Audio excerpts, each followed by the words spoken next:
Morning and welcome to the prayer table. Always welcome. Boy, you gotta love this crowd. That's what makes it fun, though. If you can't have fun in church, well, anyway, we'll save that for later. Well, good morning and welcome to the prayer table. We're so glad you're going to be and tuning in today.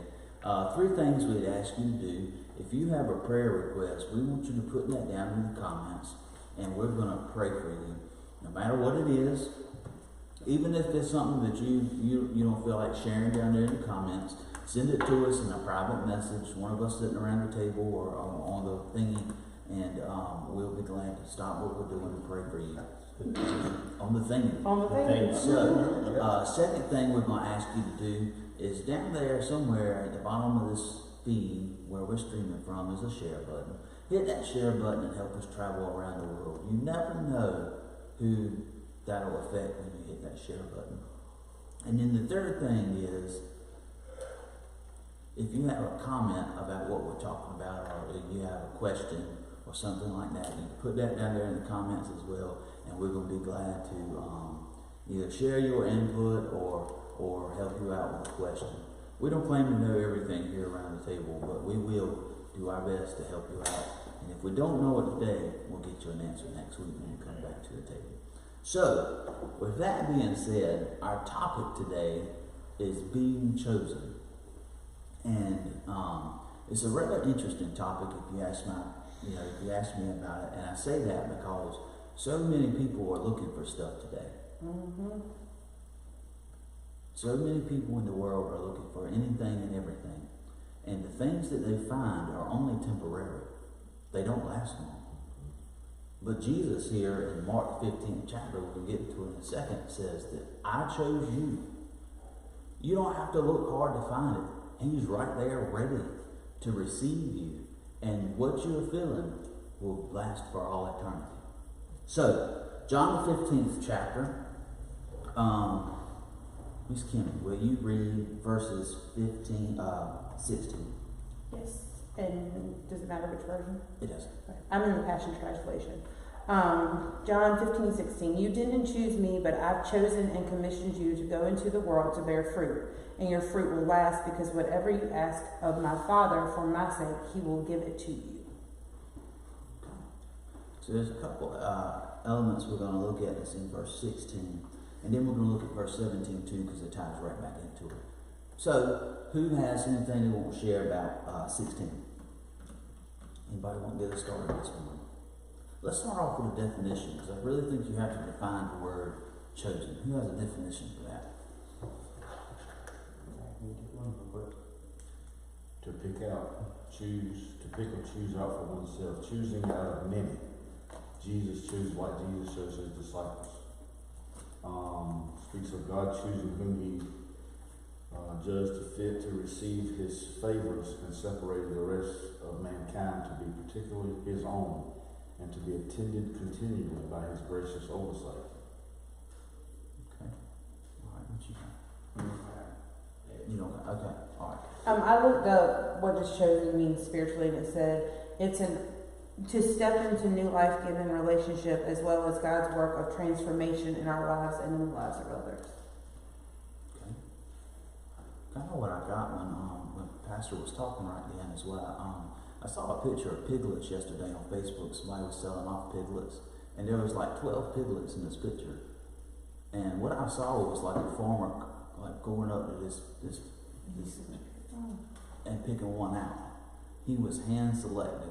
The farmer said, I want that one. And there's a reason for it. He's already got in mind what he's going to do with it. Now, what that is, it's up to the farmer. But he hand selected that pig. And that's what I think, that's kind of what I'm thinking about here this morning. Is Kind of like we all do when we go to pick out a new puppy or a new kitten or whatever. Yeah. Just look at it and we just say, well, I like that one the best. right. We'll choose. Chosen. Anybody got Not to be frozen. I think when you said that, though, like talking about the piglets and talking about the dogs, is you ask questions about the temperament and stuff like that. Like how, like every animal is got a different temperament or a different attitude or a different thing that they are actually meant for. So you kind of are looking to see which one's the most active, which one's the least active, depending for the situation you need it for. Hmm. And I think that kind of goes into what we've talked about several times is the thing that I'm chosen for may not be the same as someone else is chosen for, depending on Yeah, what the situation is. I just found another definition, having been selected as the best or most appropriate. I think most appropriate is a good. Yes. That, I like that. The most, everybody is chosen for a certain purpose and a certain plan. Not everybody is chosen for the same thing. Like, you wouldn't choose a dog to do the same job as a goat. You wouldn't purchase a cow to do the same job as a pig would. I don't think pigs would be very good. I hope nobody has tried pig's milk. You never know. So the first part of this verse talks about being chosen, but the second part of this verse says this. He says, I have chosen you and ordained you that you should go and bring forth fruit, and that your fruit should remain. What we see here in the second part of this verse is essentially the Great Commission all over again. And that's why I said I wanted to bring out verse 17, because verse 17 says, these things I have commanded you, that you love one another. But it's a commandment here in 16. The last part of it is a commandment, that we go forth and bear fruit. Now that doesn't mean bananas and apples and pears. Of course, we know that's a physical fruit, but this is a spiritual fruit that we should be producing in our lives. So he chose us with a purpose. Yes. We have a plan and purpose for each of us, like Kenny was talking about, and each of those are different, but yet the same. So there are different workings and things of that nature in this process and what God has ordained, because each of us have different gifts, talents, and abilities. Yes. And God chooses each of us with a purpose according to the abilities that He's given us, because there's a plan that He has. He knows who you're going to come in contact with. He knows your personality and the personality of the people that He's going to put you with, so that through you and that personality, He can fulfill and accomplish His purpose for your life. So it's all a purpose. And I like the fact, I was kind of whispering under my voice a little bit while ago, and I think Lydia caught it. But you were chosen not to be frozen, but to go. Yeah. Just to go. I mean, you got to go to produce, right? You That's got to right. move to accomplish something. Yeah. God didn't choose us just to sit and be, like a lot of people think, well, I'm a member. I got saved and I joined the church, and that's my purpose. Well, no, it's not. You were never chosen to just sit. That brings me to a song that I don't like. It's called Dream Small. A lot of people will, there's a song called Dream Small. It's a gospel song saying to not try to do too much and stay and put to be used. Wow. That goes against everything That's not we're a gospel supposed song. to do. That's not a gospel Yeah, song. exactly. It's on everyone's resolution. No, but it's talking about the whole time, dream small so you can be used. But if you dream small, you're never going to move. He had a good motive behind Yeah. the song. He did. He missed it. He missed the point.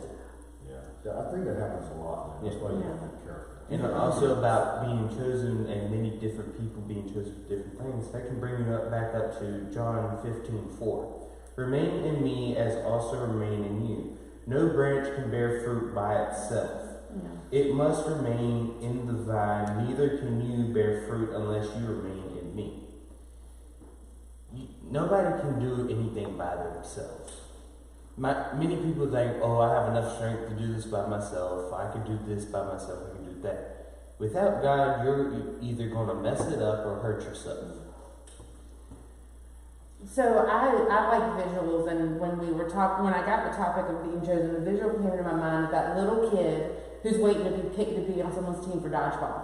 And how that person's like, pick me, pick me, pick me. How cool is it with God that we were chosen from the moment we existed? Yes. And so, like, you don't have to be in that situation of pick me, pick me, pick me. He already chose you. Yes. So I thought about like that excitement of joy of how many times did I sit there envious of someone else getting to do something when in the long run I was missing that I was already chosen to do something else.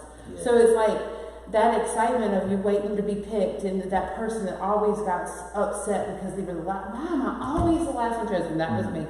I was always the last one chosen to be on the team because I was a chunky girl back then, still am. But he chose me from the beginning. Yeah. And so I don't have to sit there waiting to say, pick me, pick me. I'm already chosen. And so what I'm chosen for might not be the same as what my son is or my husband is or y'all are, but I'm already chosen from the get-go. So I don't have to sit there and say, pick me, pick me, pick me.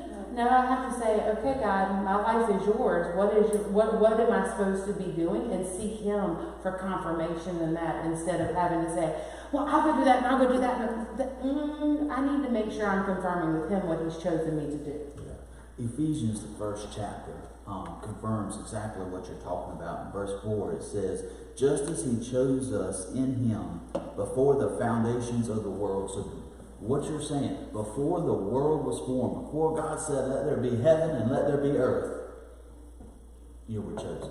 Before I formed you in your mother's womb. Yes, we were chosen. And verse 4 goes on to say, though, that we should be holy and without blame before Him in love. So yes, we are chosen, but in this process of being chosen, we have to be holy. We have to be set apart from the world So we can be used. as an instrument by God. Right. You know, as Kenny was talking about, I was thinking about, what she was saying is, we're all a part of the team. You know, if we look at it, like say, what Jonathan's playing football, we're all a part of the team. But we can't take that mentality that we're waiting for the coach to put us in this game. Because in this one, we're not waiting on the coach is waiting on us. You know, it's not, put me in, coach, put me in, coach. It's, I'm getting in the game. I'm going in. I'm all in. You know, I'm getting out there and I'm doing what God has called me to do. So I think sometimes we confuse that because a lot of people say, well, I'm just waiting on God to tell me what to do. No. God's waiting for you to just move out into the things that He's already planned for your life. You gotta find out what it is that God is doing, what He wants you to do, and then go do it. That reminds me of something our coach actually does. If it's like the fourth quarter and we're winning, he'll sit there and wait on the sidelines to send somebody out on kickoff or anything. You just have to run out there. If you stay put, you're not getting in. That also makes me think of the kind of opposite side. There are a lot of people that will claim, well, I've been chosen to do this, or God has told me I'm supposed to do this, but then they sit in and say, well, since He chose me, I don't have to do anything. And that's just honesty. I mean, I've watched it in action, and it's like, yes, I've chosen you to do this, but you have to do something with it, which means you're still digging into the Word, you're still seeking His direction and path, you're still having to do things. Instead of saying, well, this is the gift and talent He chose to give me, and I'll just sit on it until, what does that accomplish? No fruit. no fruit. What happens when you're chosen in dodgeball and you just stand there? I mean, if you think about a garden, if you don't do anything with it, the thing that you're probably going to see grow the most is weeds. Because they're able to, for some reason, grow without as much nourishment, but the actual plant itself is not. And the weeds are what you want to get rid of.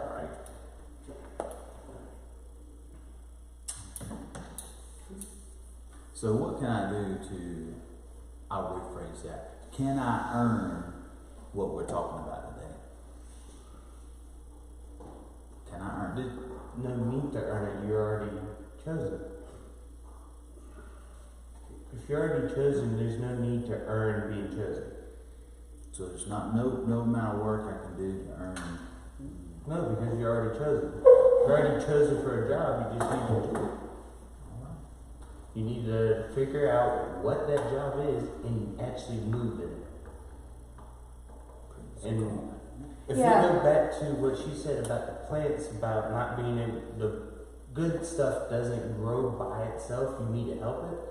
That actually goes into the Deuteronomy verse I was talking about. Okay.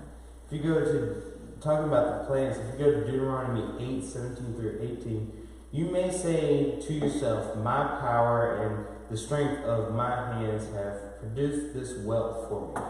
Wealth can mean many different things if put in context, right? Sure. But remember the Lord your God, for it is He who give you the ability to produce wealth, and so that confirm His covenant which He swore to your ancestors as it is today.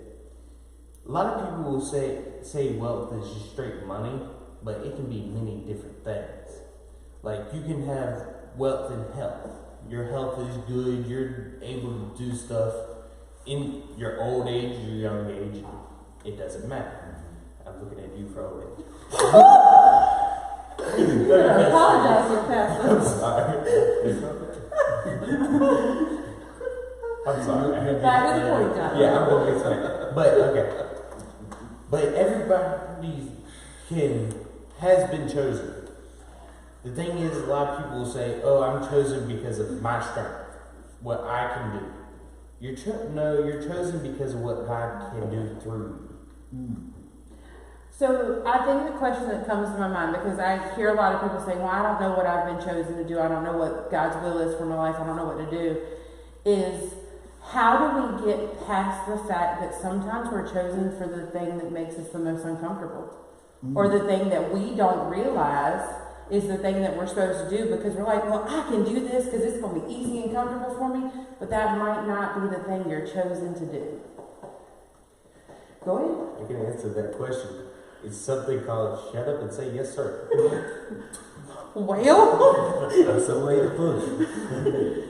no, I think about that a lot because, like, I remember a point in time when I was seeking God for what I was supposed to be doing to build His kingdom, and I wrote down a list of everything that I was good at, and when I was praying and talking to Him, I heard Him say clear as day, "That's not what I told you to do." And I'm like, "Well, what are you telling me to do?"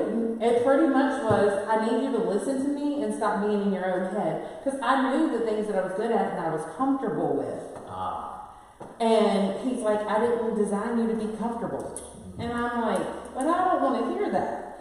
So I think sometimes, like we're talking how people sit on their talents and their gifts and what they're chosen to do, I think it's an insecurity in, well, if I do that, I might not be the best at it because this isn't what I'm comfortable with. And so what you're chosen to do could possibly be the opposite of what you think you're supposed to do. And it might require you to build a different skill set. Everybody here has bought something off of Amazon or something, right? It comes in a box. Do you just leave the item in the box, or do you take it out to be used? Good point. For a person, your comfort zone is your box. If you want to stay in that box, you stay in that box. You're not going to get used. You're going to collect dust over there in the corner. But you need to be able to get out of that box and be used how you need to be used. That comfort zone is, a lot of people will think, "Oh, this is protecting me." No, it is destroying you. It is decaying, and it's just bad. I think there's a difference though between what people think is their comfort zone and what are their God-given gifts.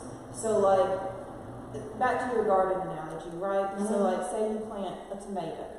Mm-hmm. That tomato is not going to be a pepper, right?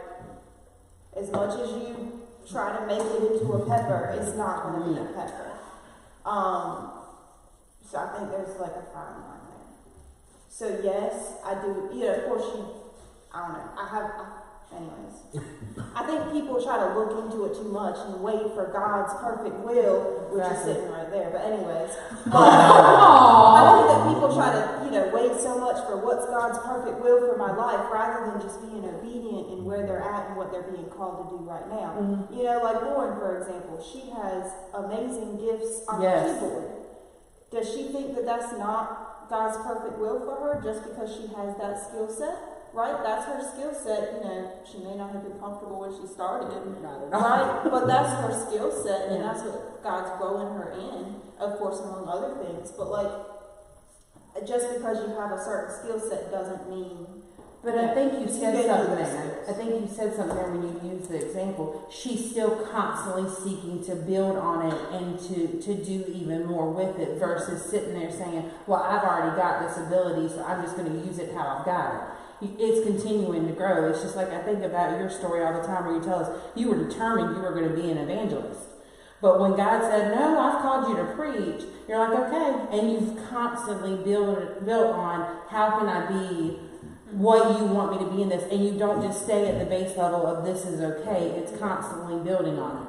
I knew I was supposed to be a teacher in the classroom, but I wasn't called just to be a teacher. I was called to help kids. I was called to go outside of the classroom. I was called to build up community. Yeah. Teaching was a natural ability that I feel like I was given, but I wasn't supposed to just be complacent in, let's stick in the comfort of you're good at this. No, now you need to do this, now you need to do this, now you need to do this. So you can take that list of things that I was good at, but how do I take it and elevate it to better serve Him and build His kingdom? Those qualities and talents that God gave you were things for you to build on, to become all that He desires you to be. So it leads me to the question I was going to ask. Are there times when assignments change? Yes. Yes. What God has chosen you for, does that or can that change throughout your lifespan? Yes. Yes. So, then, if I was chosen to perform a task and I never accomplished that task, I miss it altogether. What next? Get back up. God throw up his hands and say, done with you? Get back up. I'm asking this question because, I can hear people saying, man, I missed it.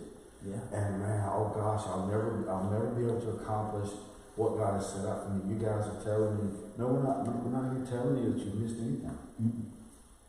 What you've been chosen for, that is still there. Yes. Now, can it change, or has possibly some of the assignment, the part of that assignment changed because it's been years? Probably so, because God has moved. Because there's maybe someone hanging in the balance that needed you that you didn't. Yeah. You know what I'm saying? So he found someone else. He chose someone else to accomplish. But don't ever dismiss the calling. Yes. Don't dismiss the choosing just because I can sit here, and if we had all day, I could tell you all the times that I've missed an opportunity that God afforded me, and I go, oh gosh, and then afterwards you go, man, blew it, I missed it. I did it week before last. A guy walked away from me, and 10 minutes later, it's like hit me like a ton of bricks. It was like, you dummy. It's that. The door was wide open. You know what I'm saying? Yeah. But you're so. But have I dismissed that altogether? Man, no. I'll tell you what I'm doing. I'm looking for another opportunity. Yeah. And I've made up my mind saying, you know what? I bet you one thing. I bet you I don't miss it again. Right. Yeah. So it's a thing about producing fruit that we were talking about. So I'm not going to miss that if I can help it. So don't let the mistakes of your past, control you. Yeah. Don't let them be where you stop and die. Don't do that. Stay in the vine. Stay connected to the vine. Because I promise you, He will produce fruit through you if you just say, you know what? Hey man. Because how many times does God forgive us? How many times does He say, I hope a lot. I pray a lot. There's a verse that said that actually somebody asked that, how many times should I forgive my neighbor? He said 70 times 7. And I've always thought of it, that's not a lot if you really think about it, but just think about it like this. He says 70 times 7 every time you ask it. So after that 70 times 7, he's telling you the same thing 70 times 7. It's an eternal thing. Yes. So God is a loving God of care. He's not going to just dismiss you because you missed it. Yeah. He created you. He knows. He knows. He knew from the beginning that I was going to miss the mark 100,000 times. But 100,000 times He's right there. He says, I got you. Let's go. Let's do this. If you use it as a learning experience. Yeah. Yeah. And that's it. Dust your feet off. Yeah. Get your shoes cleaned up. and then learn from it. God help me be more open or realize the opportunities more and more. You guys have probably heard it said 100 times around here. You know, a mistake is not a bad thing if you learn from it. Yeah. Yeah. Did you learn from it? If you didn't learn anything, yeah, it's a bad thing. But if you learned something from it, then praise God. It's not a bad thing. How many mistakes did it take so we can have lights? How many mistakes did it take? You know, how many plunders, how many falls? I think about athletes. How many plunders? How many times did Michael Jordan fall in his face trying to dunk a basketball? I mean, think about it. How many times do people who've succeeded in life make mistakes in life? Yeah. You know? And because you miss it once, don't let that control you. I missed it. You know, my thing was, and I was dead set, because I loved being with the Gideons, traveling around, meeting people, placing Bible in their hands, talking to people, witnessing to people, leading people to Christ. That was an amazing thing. I thought, this is my calling. And you know what? It was for a season. Something I'm thinking about is, I'm thinking about all the folks who are out there, and I remember being in the point myself that's seeking what God's will is. And in seeking what His will is for our chosen purpose, or their chosen purpose, what are they doing in the meantime? And it takes me back to like where we were talking about the garden and stuff. Well, if I know I'm supposed to plant a garden, then I've got to start by actually tilling the ground and doing something. I can't just sit there and say, the garden's going to be there. Yeah. So if you're in that place of waiting, if you're in that place of you're not 100% sure, still you should be doing something. Yeah. Because we're always supposed to be trying to build his kingdom. So like, if you're like, I don't know my full chosen purpose, that doesn't mean you can't use the skills and the abilities that you have right now, so that you're still developing and growing, because even in that, I think there's a development and growth that happens because you're being obedient. Yes. Because there's so many people are like, well, all I do is do this or do that, and it's so small, and nobody sees it as insignificant. There's nothing insignificant in the body of Christ if you're helping build His kingdom. So every little piece that happens has to happen, and sometimes you might think it's, but I'm not the one that everyone's. It's not about that. It takes every little piece. That smallest little screw missing in something causes it to break down. How do you discover something? By being in action. You're looking for it? You're exploring it. And very few things in life are discovered because somebody just stumbled upon it. I mean, there are a few, and it'll happen. But most things that are discovered is because I'm looking for it. Yeah. You're looking for it. You're searching for something. So it's what you're talking about. It's a part of doing. Yeah. You gotta get moving. You know. So a lot of people say, I don't understand. I don't know what God's will is for my life. Do something. Start doing something. Just start working. Start doing something, and watch how God shows you and progresses you toward what you want. I mean, did you just turn out to be who you are today? No. No. As a matter of fact, when I started, I shared this with the kids in chapel several weeks ago. When I started out in ministry at like 5 years old, my job was to hand tissues out at altar time. Come on, To people that were crying. That was my assignment then. Now my assignment's changed drastically, but it was because I was faithful. I didn't go dig up my seed before it was time. You see what I'm saying? I let my seed develop and come to a harvest. Kind of makes me think of a car. If you have a car and you say, I want to save this car and I'm not going to drive it because I don't want to put miles on it and I'm just going to let it sit, what happens 5-6 years later when you go to drive that car? It don't start. It doesn't work. Things deteriorate, things fall apart. And its time has passed. When you don't use iron, what happens to it? Rust. It oxidizes it and rusts. What happens when you actually use a sword and take care of it? It stays sharp and it stays tough.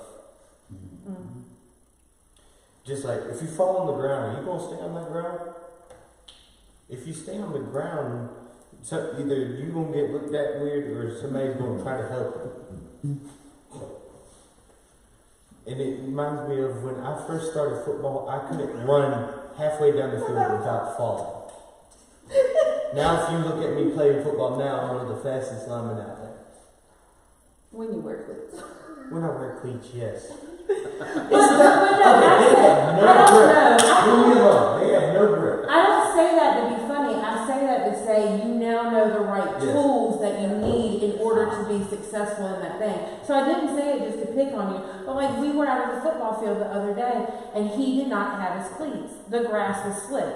So the skills and talents and abilities that he's grown over all these years at wanting to be better at that were hindered because he didn't have the right tools with him. It's just like in my faith, if I don't have his word in me and not have to, like, if I don't have that with me, if I don't really have him in me, then it's not going to be as successful. And all of those things that I tried to build and develop on my own, they're not going to work right. So I did want to giggle at you for a minute, I'm not going to lie. But it's the point of you didn't have the right tool that day that you needed. I need to know his word. I need to have him in me. I need to be building those skills that he's given me.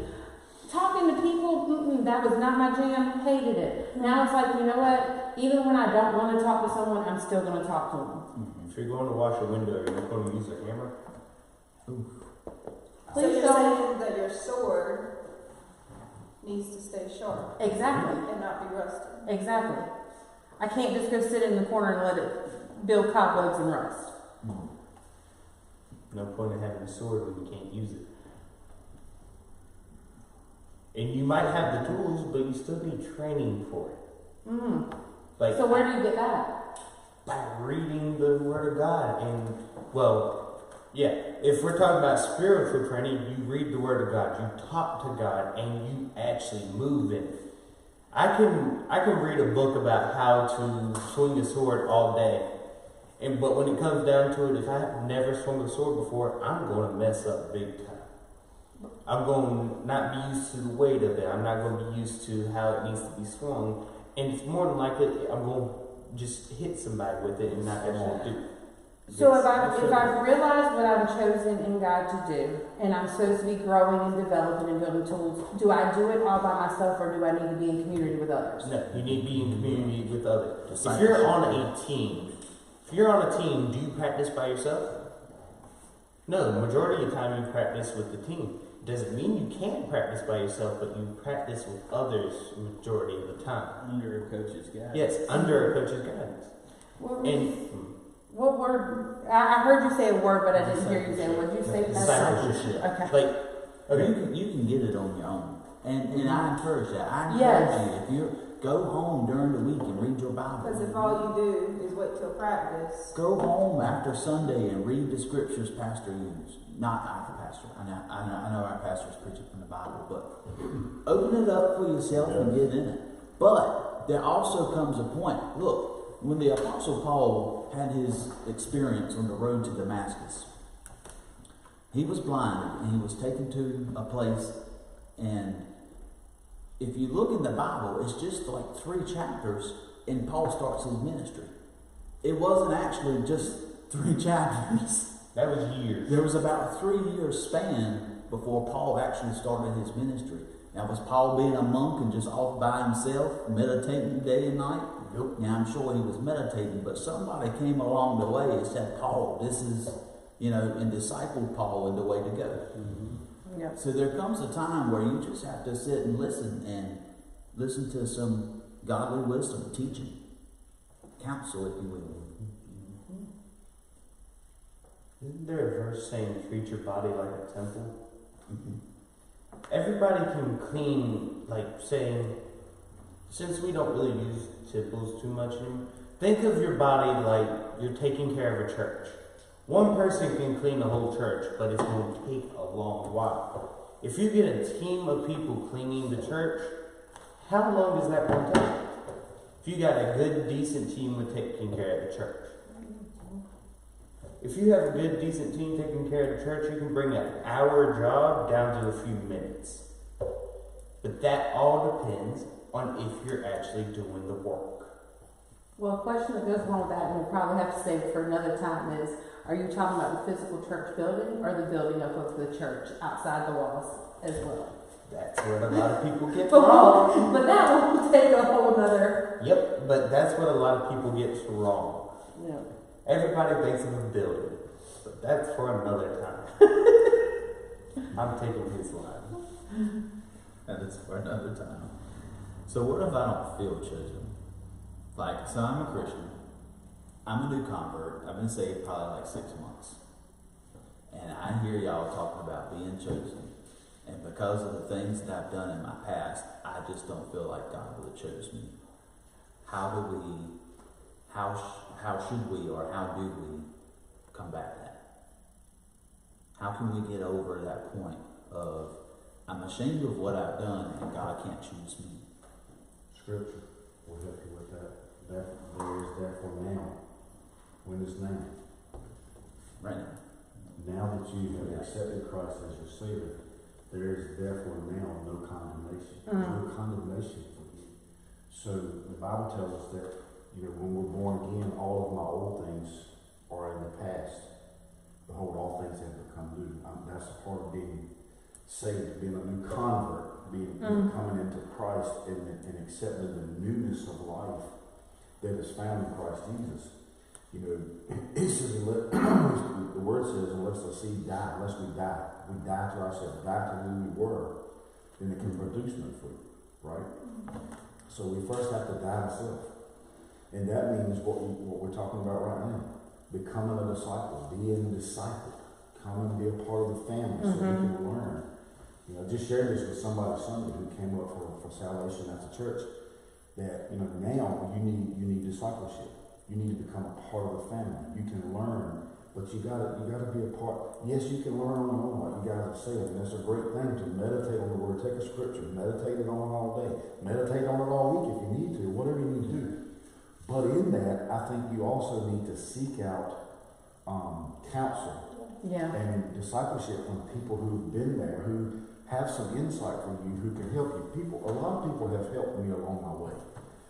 Honest, and every one of us around this table we've been helped by someone or a lot of someone's along the way.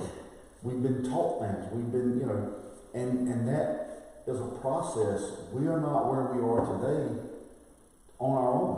I think it was mentioned earlier, you're never alone. First of all, God promised to always be with you. Yep. So wherever you go, God is there. The psalmist said, where can I go that you're not there? Even if I make my bed in hell, you're there. In other words, he's promised, I'm not going to leave you. I'm not going to forsake you. That's the point he was trying to get across in that, is that, God is everywhere. He's omnipresent. He is with you. So you're never really alone. People say, I feel so alone. Well, turn and talk to the Father, because he's right beside you. He's waiting for you. And he'll talk to you. And it was mentioned earlier, we were talking about this Wednesday night, I think I mentioned it Wednesday night. Sometimes our guilt is talking so much and demanding so much of God. That's what we do, as opposed to listening. Sometimes he's got to be, what he said, quiet and listen.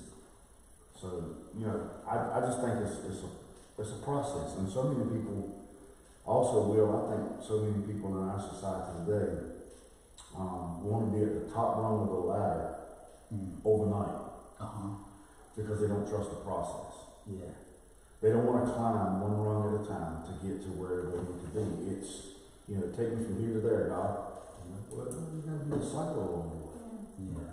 If God puts you in a place of authority and a place of, whatever, without you knowing and having your abilities, talents, and all the things gleaned, you will royally mess it up. And if you try to get there too fast on your own, you will royally mess it up. That's not God's process. It's not his plan. He wants to promote you, but he wants you to be discipled along the way and be taught. So that when you are, everything in life that I went through, even when I wasn't serving God, I can look back now and see where the hand of God was on my life. And I can use those things that I was being taught along the way. Now, as I operate in the ministry of being a pastor. You see what I'm saying? So all things work for the good of those right?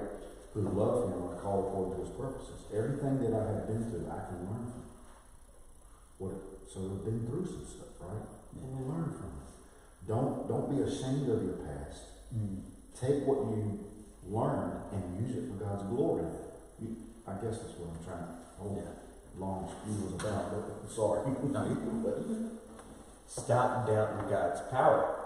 Because if you think God can't save you because of the stuff you did in your past, you're doubting his power. And everybody can say, oh yes, I know he's the most powerful, but I did some really bad things, therefore he can't forgive me. That is doubting his power. People don't even realize a lot of times. They're doubting it without even actually saying, oh, he's not powerful. He's saying, he is powerful, but. Jonathan, I'm going to take that a step further, and I don't mean to offend anybody, but that is basically calling God a liar. That is basically saying, God, you're a liar. You can't do that with me. I think my encouragement to the question you asked about what to do is just never give up. And the reason I say that is because there's probably someone else around you that's going through the same thing too. And in having that, I'm not going to give up, I'm not going to give in attitude is important. Now, there's going to be days that you're like, I'm just done with this. But you've made that choice. You know that God loves you. Never give up. Yeah. I mean, I just think back and like I've done a Bible study that was called One Day at a Time, and it was talking about how maybe right now you just need to be the one that's helping other people who feel unnoticed.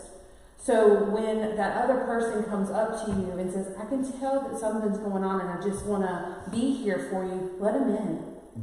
Because when we get in that place of, I just feel unworthy, I don't think I'm good enough, even when someone else comes up to you and says, I just want to be here for you, you don't have to tell them your whole story at that point in time. Just let them be there with you. And God will start giving you that discernment, which he's already built inside of you, but you'll be able to start doing that. I will never forget when he came into my life. I was a mess. I was a wreck. I was ready. I'm not going to lie, I was ready to die. I was done. I was leaving everything I knew. I was going to another place. I was trying to escape. Neither one of us were where we were supposed to be in God, but God, I know without a doubt he sent him to me. And he was the first person that was a male figure that I allowed to be anywhere near me. And although we were a mess, and I was like, God, you tell me you're here, but I don't see you. He sent me him. And for some reason, I was able to let him in.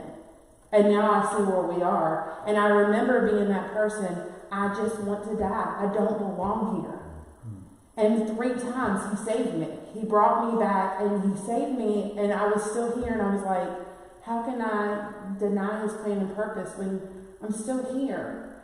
So, I mean, it took 17 years being here at this church before we started walking in what we knew we were supposed to when we first came here. And it's a learning thing, and we still have days where like, why the crap have we chosen to do some of this stuff? But we didn't choose it, it was chosen for us. Yeah. And our seasons of what we were supposed to be doing changed. So my biggest encouragement is, if you are in that place of, I am unworthy, I am not good enough, God, why have you chosen to be there for me? Just don't give up and allow people to be there for you. Because we can say, well, we're going to be here for you no matter. That person has to start with allowing folks to be there for them. Because a lot of times when you're sitting in unworthy, you don't think you're even worthy enough for people to be there for you. And I think as leaders, we have to be able to show our vulnerability too. I was talking to someone the other day, I said, I struggle with being able to let people know when I'm going through hurt and pain. Because I don't want to be depicted as the leader that doesn't have their mess together. Sometimes I have to be vulnerable in that too, so people can see it's not always right. And that's been a really big learning curve in the last few weeks, and I've been learning and growing for a long time. We don't have it all together. We all have those moments. So to that new Christian, don't give up and allow people to be there for you even when you want to be alone.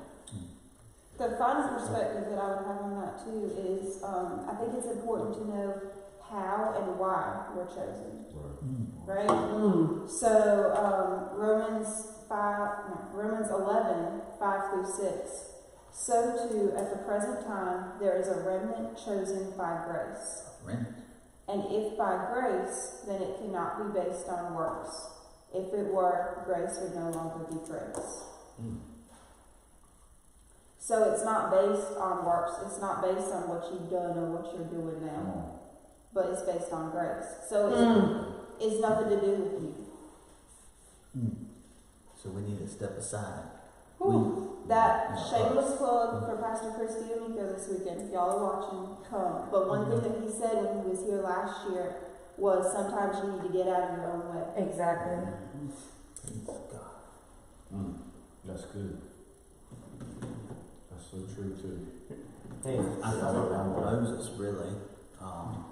Moses was a murderer. He murdered a man.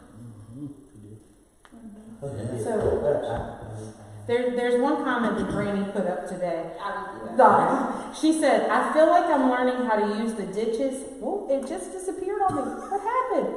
I feel like I'm learning how to use the ditches the enemy is placing as stumbling blocks for me. To use them as pathways to what or who God puts in my path for good in some way. Come on, man. Still so much to do and learn. Great morning to you. Amen. She put that up early and I was just like, whoo! Yeah. You wanna know what I do when there's a ditch in my way? Jump over. I build up speed and I jump. Yeah. If you're not, But sometimes, Yeah, yeah. go ahead. Yeah. No. What Granny's saying is you take those stumbling blocks and turn them into stepping stones. That's right. You know, what the devil meant for harm, Mm-hmm. God will turn it for your good, right? So that's what she's basically what she's saying is take those opportunities to build upon experiences in life that the enemy has tried to destroy you with and use them to turn it for God's glory. And you'll begin to elevate yourself. You know, and you learn from those things. As we go back to earlier, the mistakes sometimes. Because sometimes I fall into the trap. And I find myself in the middle of a mess, right? Because I fell for the trap, right? Yeah. Does God give up on me at that point? Does God turn his back on me so I'm done with him? Thank God. Right? Yeah. Because if so, I wouldn't be here today. I mean, I'd have been gone a long time ago, right? And every one of us around this table can testify to that same thing. So you're not alone in this process. You don't. Yeah. And so many people think, well, you know, you guys got it all together. Stick around a while. Come hang out for a few hours. Right? We can show you how much of a mess we can be at times. Yeah. I mean, you know, and I think that's what a lot of times happens is people have this idea of Christians as people who got it all together. But I think too we have been guilty of producing that false facade, like Kimmy was saying, because we don't show our vulnerability. Yeah. What I have learned is that when I show my vulnerability, when I'm honest about my mistakes, when I walk into the church and say, I've got nothing for you guys tonight, your pastor just needs prayer because he's just in the middle of a mess. You know what that says to people? He's real. That's right. We're real people with real problems, real issues that we face every day. Here's my piece of candy. I don't like sour candy, but this is what I got today. Okay? And I gotta find a way to make the best of what I've got. Yeah. But sometimes I miss it, man. And I just need somebody to come alongside me and love me, pick me up, pray for me, and help me get myself back together. And I think something I need to clarify when I said, and I see something Pastor Billy just posted that made me think about it is, like when I was talking about how he came in my life when he did, and I finally allowed someone in, I wasn't allowing, at that point in my time, Paul in. I was allowing God in. And I learned more about God, actually not through him as my partner, but through other people in his family that were very actively involved in church and were learning and growing. So, like, he is a person that came into my life that impacted and changed things for me, but it wasn't him, the person who did it. It was God's work through everybody that was surrounding me that were around me. Not them as people, but God in them. Because I finally got to see God in a different light. Not the God that I had necessarily grown up with and the experiences I had there, but I got to see God in other people. So we have to make sure that we're carrying ourselves in a way that not ourselves are seen, not me as a person, but God is seen through me. When we walk into a room, people should see something different in that space. And it's not seeing Kimmy, it's seeing God that is exuding out of me. Because Pastor Billy had been put something up, and it was like, you know what, I need to clarify that in this moment. And I realized I made a mistake. I put it in a human. No, it's not. I love him, but it wasn't him. It was God was sending me people to surround me that knew His word and were going to help build me up, and in turn give God to me in a way that I had never seen it before, and I was open and receptive to it. Pastor Billy said, don't let people fail you. Many times because of mankind, we feel like we aren't good enough. We like to put mankind on a pedestal. It's okay to be surprised or even shocked, but don't let them fail you. Exactly. Thanks for that, Pastor Billy, because that gave me a moment to really think about what I had said. And see, that even in that, it was a learning experience in a moment where I'm like, this needs to be clarified. And you know what? We make mistakes as human, and we can get, we might even cause someone to be like, we can fix that if we're willing to say, you know what? Maybe the way I worded this isn't the best. Let me explain what I meant by it. When he said, you fall in a trap, you want to know falling in a trap, you can use it to learn how to climb a wall. If you fall into a pit, just use it to learn how to climb. Everything can be used as a learning experience if you let it. It goes back to the thing, what doesn't kill you make you stronger? You ever heard that in the song? If you don't die from it, it teaches you something. Like, it works, doesn't it? If you fall down, you get back up, you learn how to watch where you're walking. If you throw something and you figure out, oh, that hurts my arm, you learn how to control how hard you throw it. If you're doing something, you hit your hand with a hammer, you learn, okay, I need to hold it like the nail like this so I don't do that again. Everything you do can be used to learn from it. Even saying something wrong, if somebody corrects you, you learn from it. If you say a word wrong, trust me, you're going to have somebody smack you in the back of the head and say, hey, you said that wrong. I'm not talking about you this time.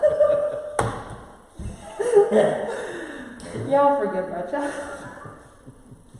And shoot, her letting God in from me into the world.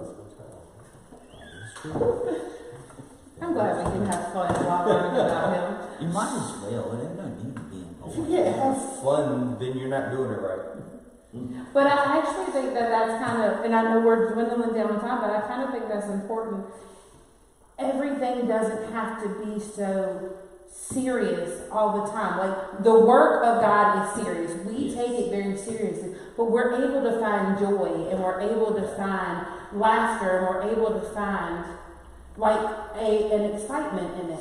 And I think we may giggle and laugh around the table, but it's because we're excited about what's happening. And when you're chosen by God, even when you don't know what it is, there's such an excitement to know God chose me from the moment I was even thought about. How cool is that? And so even if you're in that process, still find joy in it. Don't wallow. Don't stay in a place of sorrow.